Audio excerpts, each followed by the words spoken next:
అందరు నమస్కారం. నా నరేష్, వెల్కమ్ బ్యాక్ మన యూట్యూబ్ ఛానల్. అయితే మన జరిగిన బంగారుపాలెం పర్యటన ఏదైతే ఉందో అది అటర్ ఫ్లాప్ అవడంతో దాన్ని కవర్ చేయడానికి పాపం వైసీపీ నాయకులు చాలా కష్టపడుతున్నారు. ముఖ్యంగా ఈ కారుమూరి వెంకటరెడ్డి అలాగే ఈశ్వరగాడు వీళ్ళిద్దరూ డిబేట్లో కూర్చొని మా నాయకుడికి ప్రాణహాని ఉంది, పొట్టిరెడ్డికి భద్రత కల్పించడం లేదు, ఈ కూటమి ప్రభుత్వం మా పొట్టిరెడ్డిని చంపాలని చూస్తున్నారు అని వీళ్ళు పనికి మాలిన మాటలు, పనికి మాలిన డిబేట్లు వీళ్ళు మాట్లాడుతున్నారు. ఒకసారి ఈ కారుమూరి వెంకటరెడ్డి అలాగే ఈ ఈశ్వర్ గారు ఏం మాట్లాడుతున్నారో ఒకసారి వినండి. ఇంత దిగ్భ్రాంతికరమైనటువంటి వీడియో, ఒక పెద్ద కుట్ర జగన్మోహన్ రెడ్డి గారి భద్రతకు సంబంధించి. ఈ బతుకులు జాడ ఎంతకాలం రా ఈ బతుకులు, ఇంకా ఎంతకాలం ఈ బతుకులు? మన బతుకంతా ఇలాంటి మాటలేనా? మన బతుకంతా ఇదే ఏడిపోయినా? మా నాయకుడికి ప్రాణహాని ఉంది, మా నాయకుడిని చంపాలని చూస్తున్నారు, మా నాయకుడికి భద్రత కల్పించడం లేదు, బతుకంతా సింపతి మీద ఆధారపడి ఉందా? ఎప్పుడు ఇదే బతుకా? ఏరా ఈశ్వరగా ఎప్పుడు ఇదే బతుకు? మనం మారం, మన నీతిగా రాజకీయం చేయం, నిజాయితీగా రాజకీయం చేయం, మన సింపతి మీద రాజకీయం చేస్తాం.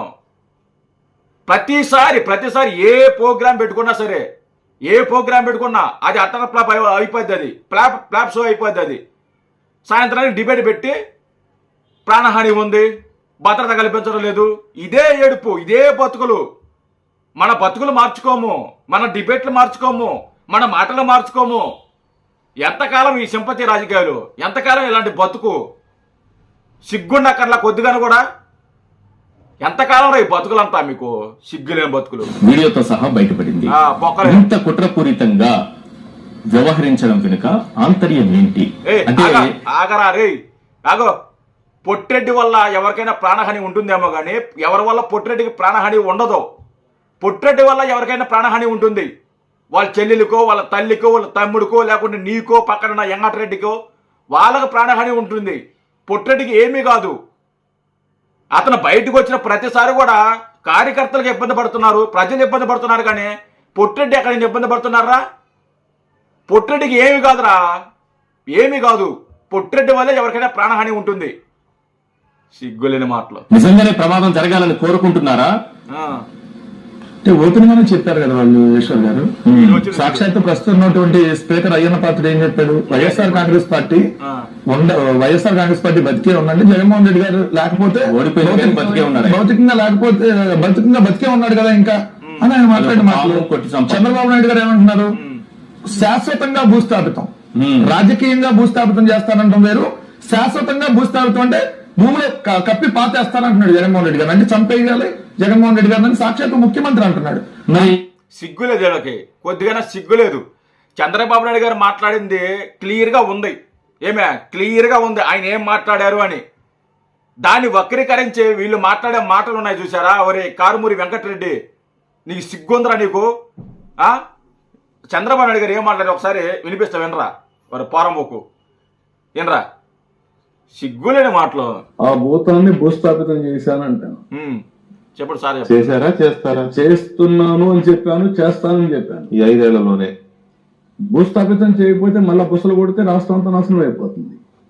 రాజకీయ భూస్థాపితం, అదే రాజకీయంగానే, భౌతికంగా ఆ దరిద్రం నాకు అవసరం లేదు. కానీ ఎలాంటి వ్యక్తులు విన్నారా? చెబుతున్నాం కొడక, ఒరే కారుమూరి వెంకటరెడ్డి, ఒరే ఈశ్వర్గా విన్నావా ఏం మాట్లాడాడు చంద్రబాబు నాయుడు గారు? రాజకీయ భూస్థాపన చేస్తానన్నాడు, భౌతికంగా కాదు, వ్యక్తిగతంగా కాదు, రాజకీయంగా భూస్థాపన చేస్తానన్నాడు. దాన్ని మీరు వక్రీకరించి చంద్రబాబు నాయుడు గారు భూస్థాపన చేయాలని చూస్తున్నారు పొట్టిరెడ్డిని అని చెప్పేసి పనికి మాలిన మాటలు. ప్రతిసారి ఇదే మాటలు, ఇదే బతుకు మనకి. మన బతుకులే మార్చుకోము, మన బతుకంతా ఇంతే. వాడు కారుమూరి వెంకటరెడ్డి వాడు ఉన్నాడు, వాడు డిబేట్లకు వెళ్తాడు. వాడు డిబేట్లకు వెళ్తే వాడి దగ్గర సబ్జెక్ట్ ఉండదు.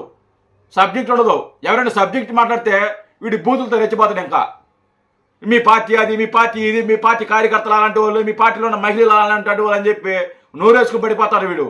వీడి దగ్గర సబ్జెక్ట్ ఉండదు, బొక్క ఉండదు, ఏమో ఉండదు. వీడి పనికి మాలిన మాటలు. చంద్రబాబు నాయుడు గారు ఒకటి మాట్లాడితే వీళ్ళు ఒకటి మాట్లాడతారు. మరి చంద్రబాబు నాయుడు గారు మాట్లాడారు కదా, భూస్థాపన చేస్తానని పొట్టిరెడ్డిని అన్నారు కదా, మరి అన్నారని మీరు అంటున్నారు కదా, ఆ వీడియో మీరు ఎందుకు వేసి చూపించడం లేదు? అన్ని వీడియోలు వేసి చూపిస్తారు కదా, ఆ వీడియోలు మీరు డిస్కషన్ చేస్తారు కదా, మరి ఈ వీడియో ఎందుకు మీరు వేయలేదు? దీని మీద మీరు ఎందుకు డిస్కషన్ చేయలేదు? ఊరక మాటలకే పరిమితం ఎందుకు అయ్యారు? ఈ వీడియో వేసి చూపించవచ్చు కదా, దీని మీద మాట్లాడచ్చు కదా. చంద్రబాబు నాయుడు గారు క్లియర్గా చెప్పారు, రాజకీయ భూస్థాపన చేయాలని, దాంట్లో తప్పు లేదు. పొట్టిరెడ్డి అనే వ్యక్తిని రాజకీయంగా అతన్ని సమాధి చేయాలి, రాజకీయంగా, లేకపోతే రాష్ట్రానికి ప్రమాదం. అదే చంద్రబాబు నాయుడు గారు చెప్పారు. అది చంద్రబాబు నాయుడు గారు మాత్రమే, ఆయన అభిప్రాయం మాత్రమే కాదు, ఇది రాష్ట్ర ప్రజల అభిప్రాయం కూడా ఇదే.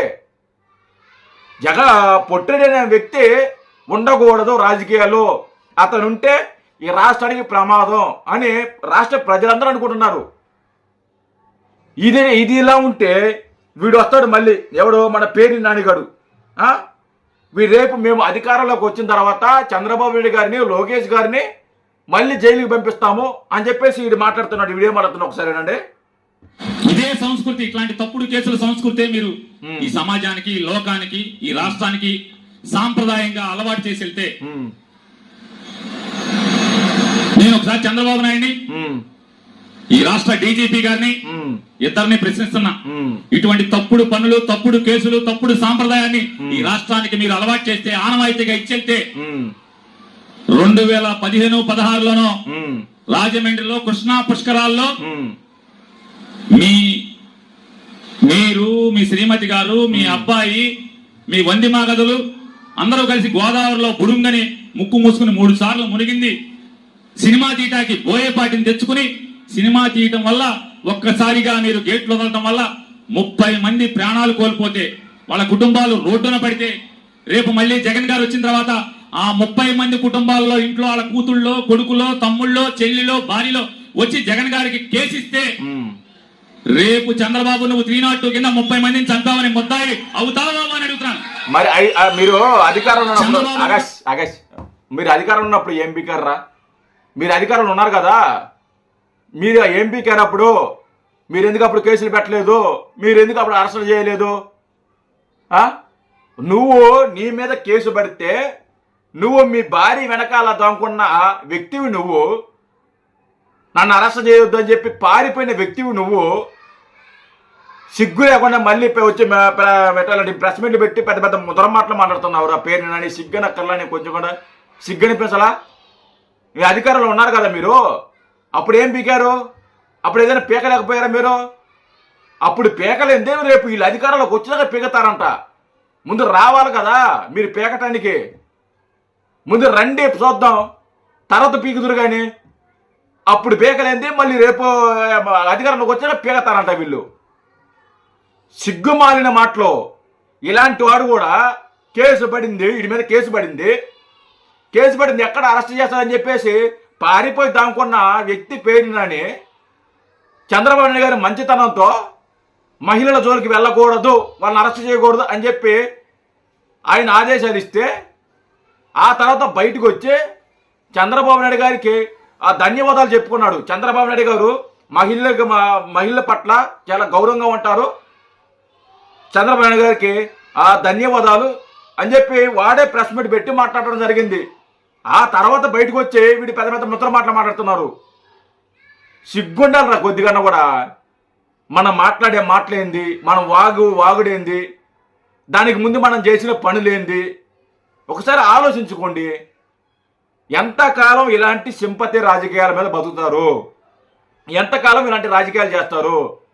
ఎంతకాలం ఇలాంటి బురద మాటలు మాట్లాడతారు? సిగ్గు లేకుండా ఇదే మాటలో ఇదే బతుకు, ఇదే ఏడుపు. సిగ్గుండి పడాలరా కొద్దిగా, సిగ్గుండాలా, కొంచెమన్నా సిగ్గుండాలా. ఒక మాట మాట్లాడేటప్పుడు కొద్దిగా సిగ్గుంటే బాగుండేది. సిగ్గు లేకుండా బరి తెగించి మాట్లాడితే తర్వాత జరిగే పరిణామాలు వేరే ఉంటాయి. సరేనా? జై హింద్.